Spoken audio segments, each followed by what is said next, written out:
தொடர் 66. கடைசி பயணம். யாக்கோபின் அடக்கமும் யோசேப்பின் முடிவும். யோசேப்பு தன் தந்தை யாக்கோபின் மேல் விழுந்து கதறி அழுது துடித்தான். எகிப்தில் 70 நாட்கள் துக்கம் அனுசரிக்கப்பட்டது. பார்வோனின் அனுமதியுடன் யோசேப்பு தன் சகோதரர்களுடன் கானான் தேசத்திற்குள் போனான். யாக்கோபு மக்பேலா குகையில் அடக்கம் செய்யப்பட்டார். திரும்பிய பின் சகோதரர்கள் எல்லோரும் பயந்தார்கள். ஐயோ, யோசேப்பு நம்மை பழிவாங்குவானோ என்று நினைத்தார்கள். ஆனால் யோசேப்பு சொன்னான், நீங்கள் எனக்கு தீமைதான் நினைத்தீர்கள், ஆனால் தேவன் அதை எனக்கு எப்படி மாற்றினார், நன்மையாக மாற்றினார் என்று சொல்லி தன் சகோதரர்களிடம் சொன்னான். யோசேப்பு நீண்ட நாட்கள் வாழ்ந்தான்.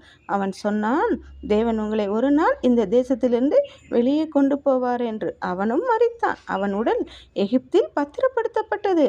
ஒரு புத்தகம் முடிந்தது, ஆனால் தேவனின் கதை தொடர்கிறது. ஆமாம், தேவன் கதை வழியாக தொடர்கிறார். இது ஒரு நிமிட வேதாகம கதை. அடுத்த கதை தொடரும். காத்திருப்போம்.